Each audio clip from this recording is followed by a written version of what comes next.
Oh god, they're gonna gain so much life. There's 5 life. Oh god. That's not great. Today on Commander Replay, we check out Ojer talk and find out what we can do with triple tokens. Next on Commander Replay. Hey guys, there's 2 great ways to support the channel. All links are in the description below. Welcome back everyone, playing some Ojer talk today, Deepest Foundation. This is an interesting opening hand. It's mostly mana. I'm gonna keep this. We could try to mulligan to something that like does more, but our commander costs 6, and with this we'll have enough mana to cast our commander. This is card draw. It's bad card draw because it's real expensive, but hopefully we draw into something else cool, but I like having the mana to be able to get to our commander. There's a Soul Ring for Zombie Caller. He's playing Padeem, Console of Innovation. What's that new card? Millennium Calendar? The one where you try to put 1,000 counters on it? That one. That's the deck he's playing. Should be interesting. There's a Mondrak that gives us something to do somewhat early. Well, it's not that early, I guess. Also, we're going last, which is not great for anything that's going on here. But at least this is something. Let's take a read of our commander. It's Ojer talk, Deepest Foundation, 6 mana for a 6/6 with Vigilance. If 1 or more creature tokens would be created under your control, create 3 times that many instead. Yep, it's a token tripler. And then it says when it dies, it returns to the battlefield tapped, transformed. On the backside, it's a land, it adds a mana, and if you attack with 3 or more creatures, you can pay 3 to flip it back as a sorcery back to the front side. That's the mechanic for the new gods in Ixalan. Kind of a cool mechanic. I like it. It's not as, like, insanely busted as Indestructible, or the non-creature devotion with Indestructible is so hard to get rid of. There's a Tecuthal. Those are kind of disgusting. If you would proliferate twice instead. Yeah, it's a nasty one. There's a Skull Clamp. That's something to do. Play the Skull Clamp, and we'll pass like that. So, as I was building this deck, I noticed a couple things. One, there's a lot of cards that, like, normally aren't very exciting that look way better when you're tripling tokens. Did it get cut? It got cut. A card that I've always liked, as an example of this, is Phyrexian Rebirth. You know, Phyrexian Rebirth is a very okay kind of card, right? Like, it's very playable. It's not best in slot, typically. But with this deck, and I had to cut it because I had to cut a lot of stuff to get down to size for this deck. Like, many things that I really wanted. This is one of them. But, yeah, if you're making 3 of those tokens, that's insane, right? Like, that's... Man, maybe that needs to go back in. Like, that's basically game-winning. Because it's like, you wipe the board, but you still have 3 massive creatures, and then, like, you don't even need to rebuild if your commander was in. Actually, does the timing of that work? Because your commander would get destroyed, right? I wonder if the timing of that works. Now I have a rules question. Anyway, cards that... Anyway, my point stands that cards that, like, produce a medium amount of tokens that, like, aren't usually very exciting get very exciting when you're making 3 times as many. All of the Planeswalkers that, like, spit out 1/1s, I mean, Elspeth Sun's Champion is pretty good in general, but if you're making 3 times that many, that +1 is really good. There's a Sword of the Animist. Okay, something to do. Should keep it all coming. We'll go for the Arch right here. Play the sword, tap out and pass. Yeah, Phyrexian Rebirth may not work the way that I'm thinking. Sunfall, I was thinking along the same lines, but that may also run into the same issue. But anyway, I determined that there's like kind of 2 schools of cards that you could be going with and directions to sort of take the deck. So the first is cards that you can play before your commander is in because they make tokens later on. Like, Adeline is a great example. Adeline makes tokens when you attack. Brimaz very sadly got cut. Monastery Mentor, same sort of thing. It makes spells later on, which means you can cast these on 3, cast your commander whenever you get to it, and then whenever these abilities trigger, then you make 3 times the tokens. Fantastic. And that's mostly what I focused on here. The other thing that you could do is just... There are a ton of these Secure the Waste type cards, some sort of instants and sorceries that produce X white tokens, and you could literally build an entire deck around just those, and basically, like, what you would do is just get rid of all of the early stuff on the curve and just put a ton of ramp there. Basically make it like a ramp control kind of deck, where it's just going to be like ramp and board wipes for a while. Turn 6, maybe you get your commander in. Turn 7, hopefully you can produce like 10 to 12 mana based on how you've ramped, and then you just drop, you know, a big spell for 3 times as many tokens, and that's another way you could possibly go with this deck.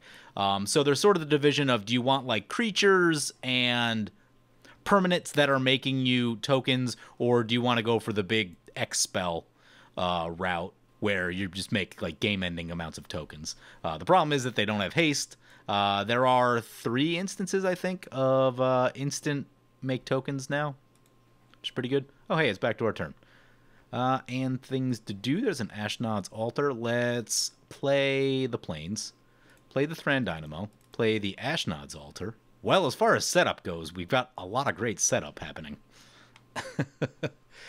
I'm thinking the plan could be something like cast this, put Skull Clamp on it, sacrifice it, and hope to... Actually, we better make sure that's not a replacement effect.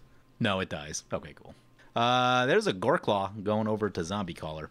Anyway, those are the 2 main things that I saw while building this deck. You either go the permanents route, where you can cast them before you get your commander, or you can try to just ramp to your commander and then, you know, ramp to a big X spell beyond that and make crazy amounts of tokens. Initially, I had about 5 X spells in the deck, and then I cut it down to about 2 or so right at the end there. But that's kind of the main stuff that was going on. Once upon a time, there were a bunch of new fun cards in this deck, and at one point, this deck was around 182. So I had to cut a whole lot of things that I wanted, and it was super painful. Didn't enjoy it. But this is what I got down to. Horn of Gondor is one that looks very interesting. It was one of the very last cuts that I made. Could use a little bit more recursion in the deck. Could use a little more removal. Right now, I think it just ramps and draws like crazy, which is surprising to say in mono white, because mono white has historically not had great card draw. But after doing the build guide for the new Aurelia, I realized that there's a lot of card draw that's now available in white that's like decent. None of it's like Rishkar's expertise good, but still very solid. And there's a lot of that type of stuff going on now. So I do think that mono white, I mean, I guess I haven't been playing as much this year. Most of the commander I've played has been with the group online here, so I haven't seen what other people are doing kind of out in the wild. But I do think that with all of the card draw now and a couple new finishers and the token support and stuff like that, I do think you can build a pretty good go wide mono white aggro deck that's gonna like hold up to a lot of the field.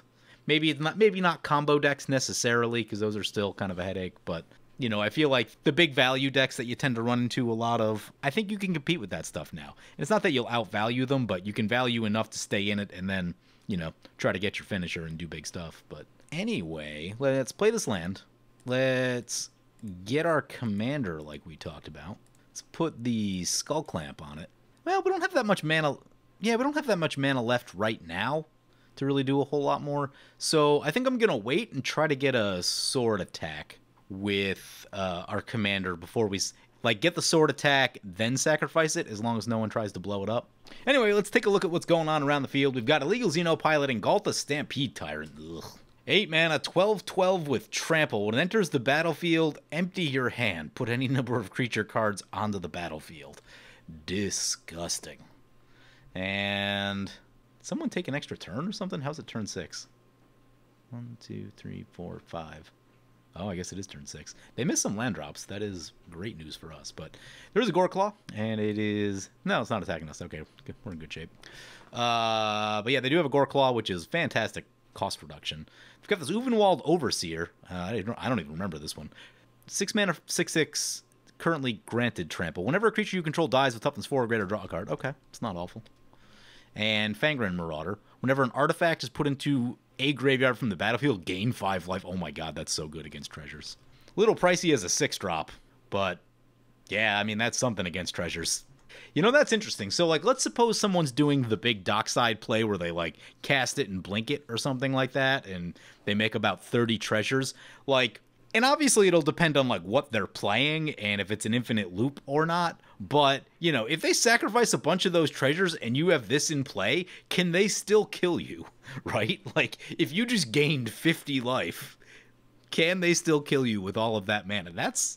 I would love to see that play out. Obviously, every time it comes up, it'll change and depend on what's going on the board. But, you know, in if they're not truly going infinite, you may be able to outgain them life-wise. And, I mean, they'll be very, very far ahead. And you hope that someone plays a board wipe, assuming you survive. Maybe it's you. But, yeah, that's an interesting piece of anti-treasure tech. Everflowing Chalice. Kicked 4 times. Oh, God. Oh, God. Yeah, that's pretty good. Zombie's doing some ramp. There's a Pristine Talisman. Okay. So Zombie has a whole bunch of mana rocks. Padeem coming in. Yep. There's a Helm of the Host. Cool. Helm of the Host, I didn't even notice all this, is on Solemn Simulacrum. Not loving... I mean, I guess this is similar enough to the old art, but, like, didn't recognize it off the card frame immediately. But we are in the era of everything has a million card frames now, and you can't necessarily just go off of pictures anymore. Tecuthal over to Azino. But yeah, Zombie looks well set up for a lot of value. Little removal in that direction wouldn't be awful. And finally, we've got Annihilator 7 piloting Indo Raptor, the perfect hybrid out of the Jurassic Park set. Man, I need to cover the Jurassic Park set, don't I? Really interesting looking card. I haven't spent a lot of time thinking about how I would build it, so I am very curious to see what they do. Opponent's going to discover 5 at the end step. Oh my. What card is that? Chimley, the Inner Sun? Spells you control can't be countered at the beginning of your end step. Discover 5. Oof. Anyway, taking a look at the Indo Raptor. 3 mana Jund, essentially, for a 3/1 with Bloodthirst X. If you don't remember, Bloodthirst comes into play with X +1/+1 counters, where X is the amount of damage dealt to your opponents this turn, has Menace, and then it has Enrage. Whenever it is dealt damage, choose an opponent at random. It deals damage equal to its power to that player unless they sacrifice a non-token creature. That sacrifice a non-token creature part does limit its power. I wonder if it was too strong without that, because I could very well see that. You could probably set up a loop like pretty easily, I'm guessing. But yeah, I'm very curious to see where they take this deck. Like I said, I don't play a ton of Jund, so I would need to sit down and think about like how you build this. Obviously, you're going to want some like things that allow you to get that Bloodthirst trigger and get a little bit of damage that way. Oh, maybe they're playing an Enrage deck. Is that what's going on? Enrage and Earthquakes, maybe?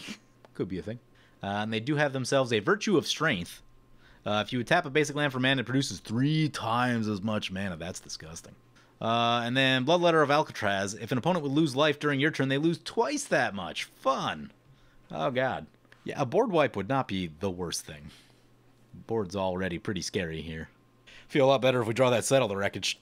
Though, I don't know that it'll help with life loss triggers, and it'll help against the green deck, that's for sure. But didn't put Comeuppance in. Went with Settle. Well, I guess Comeuppance doesn't help against life loss anyway, but Angel of Invention is a magic card. It's very interesting. Yeah, let's get the sword equipped. All about getting those lands. What do we have? We have an 8/6 Vigilance. Everyone else is taking a little bit of punishment. I'll swing over to the green deck because I don't think the other decks will get too upset at us for doing that. So there's our attack. There's a Sword of the Animus trigger. Get a Plains. Let's play the Plains. Oh, yeah, we should have enough to do this. Okay, cool. So can we go... I want to go Mondrak into Angel of Invention. That would get us Mondrak. We'd be a little bit short on the Angel Invention, so to get... Yeah, we won't be able to get both in the sequence that I want to get them. But what we can do is we can just cast Angel of Invention. We get the Fabricate trigger. Definitely going for the servos. I find that most of the decks I play, I go the other way and go for the plus counters, but this is a deck where you go for the servos. They are all 2/2s, which means they won't auto-die to Skull Clamp. But we do have an Ashnod's Altar, so that's going to work out pretty good. Oh, that's going to work out fantastic. Actually, we need to pay one. Do I want to use our white mana to do it? No, I think I'll sacrifice a servo just off the bat to... Oh, God, they're going to gain so much life. There's 5 life. Oh, God. That's not great. Then we Ashnod's Altar this servo. Then we draw 2 cards, and they go up to another 5 life, which is 10 total so far. Hero of Bladehold is a lovely card. And then I think we try this one more time here to get this hand nice and refilled. Fun things to do. Kabir Takedown, Nissa's Animus. Oh, I want to see this in action. So Living Weapon, this should make 3 germ things, right? Oh, there's 0/0s though. Okay, that may not work quite the way I had hoped. I was thinking about that. I'm like, can you make a Living Weapon deck? But you would need an Anthem. We do have an Anthem, so they'll be okay. Okay, problem solved. Modern day problems require modern day solutions. There's the Living Weapon. We get 3 of those. Oh yeah, and we can attach the thing to one of them. Cool, cool. Liking it, liking it. Sacrifice this guy. Xeno's up to 51. No big deal. Elishnorn is a real magic card. Do we want Elishnorn? Kills the Solemns, doesn't kill any of that stuff. The issue we're running into right here is that we're out of colored mana. So we can make one more colored play this turn. And the question is, who's it gonna be? I think we go Hero of Bladehold right here. Because, like, I mean, yeah. Let's go Hero of Bladehold right here. Next turn? God, if nothing crazy happens, we might be able to win the game. We very well might be able to win the game. Because if we go Mondrak, then Adeline, that is a lot of tokens. And then if like we can sneak in Elishnorn somewhere, that is a lot of tokens, a lot of damage. Regal Force, draw a card for each green creature you control, yep. And I was on the fence about the altars, and I'm like, wait, if we're making a lot of tokens, I did cut Phyrexian Altar. Might put it back in. Though I think Ashnod's is like strictly better for what we're doing. But, you know, if we hit that other one, God, I mean, if we hit the other one, based on what's happening, based on this setup, right, like, that's almost infinite, because it's just, like, make a token, keep making mana, do all the stuff, right? Yeah, I mean, the altars just find ways to create loops. That is what they do. Also, funny thing you can put in this deck is just Soul's Attendant, Soul Warden. The amount of things you're making, gain a lot of life. I tried to sneak in, what's that card? Altar of the Brood. Yeah, I tried to sneak in Altar of the Brood. It might work better in the big ramp X spell deck, because if you're, like, making, I don't know, 20, 30 tokens, that's a lot of mill from people's library. What's this say? Non-land permanents you control are artifacts in addition to their other types. Oh, God. Mycosynth. Mycosynth cards are scary. Yep, 5 more life for Xeno. Someone pre-game sideboarded. A looter. That's fine with me. The other Helm of the Host trigger. Yeah, seems good. Seems real good. The only issue we have right now is that our tokens won't be massive. They'll be okay sized with Elishnorn and Angel of Invention, but the Battle Cry will help a little too. But we don't have, like, if we had Cathar Commando or Cathar's Crusade. No, Gold Knight Commander, that's the name of it, sorry. Gold Knight Commander or Cathar's Crusade. Yeah, I mean, easily game ending, right? They're both in here. I think, is there another Gold Knight Commando card that's like a little bit less good? I thought I saw it at some point. I can't remember the name of it. I didn't bother to search for it, though. Already had way too many things to cut. Bloodletter gonna poke over to Xeno. Everyone talking about the Fangren in the comments. Oh no, no, not Pyrohemia. Well, we're not winning the game now. Not winning the game now. Oh man, we forgot to put Skullclamp back onto a thing. Ugh. Oh, and he's got tripled mana? Great. Fantastic. What could be better than this? Well, new threat at the board. Oh god, and there's a Polyraptor? Oh no. That's going to require a board wipe from one of us. Yep, here this goes. I mean, I guess this is Commander now. Just unstoppable snowballs on turn 7. I know there hasn't been a lot of removal this game, but it's legitimately difficult to play Table Cop. Honestly, we're gonna get abused by the turn order here, because if we were ahead of Annihilator in the turn order, people would be dying. Yeah, he's got like near infinite mana. Well, it's not infinite, but it is just a really large amount of mana. Yeah, I don't know that a mana tripler was a thing that they needed. Just don't know that was a thing that we needed. Oh, it doesn't triple the coffers, thankfully, but still, this is a ginormous problem. So it's an Enraged deck. Cute. Here comes Indo Raptor.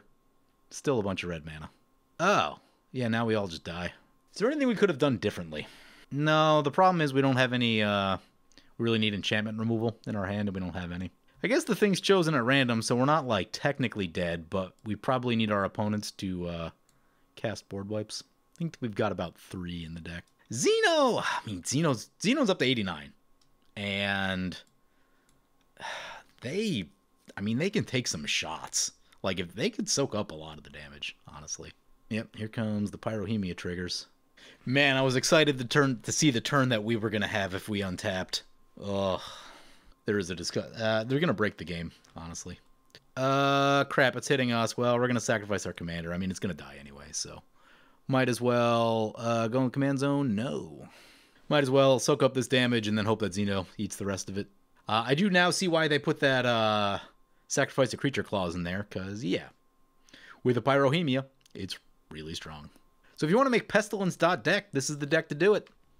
I have been... So, a very, very long time ago, I made Pestilence.deck as a black and white deck. It was basically just like all the knights, all the white knights with pro black, and all the Pestilences I could find. This was in, like, casual 60 card. And it was okay. It won some games once in a while. We're down to 14 on the thing. It's not great. It's got 4 triggers left. God, I hope it doesn't come up on us. We've got a bunch of them to dodge. We're down to 13. So we can't even survive a single one anymore. The problem is one of the board wipes in our deck is Hour of Reckoning, which is not going to destroy all those tokens. We do have Elspeth. Elspeth would solve problems. Sunfall would solve problems. Settle the Wreckage if they attack. And the game has crashed. Yep. Knew that was coming. So, anyway, we got to look at the deck. It sucks we didn't get to have the big turn. I don't think we were... It'd be unlikely that we were going to survive to that turn. Even then, someone has to rip a board wipe, and there were 3 triggers left. I mean, if Zombie dies, Zombie had 2 hits left? Well, I guess it's possible. I don't know. Yeah, it would have been possible to survive to the next turn, but, yeah, I mean, the commander is strong, right? Like, we basically put these low drops in, and, I mean, we didn't even get that many in. We got a hero blade hole, basically.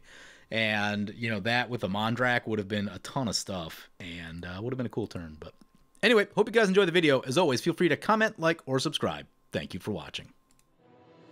I want to thank my awesome Patreon supporters. You guys are awesome. If you want to help support the channel or vote on which decks I play next, feel free to check out my Patreon at the link below.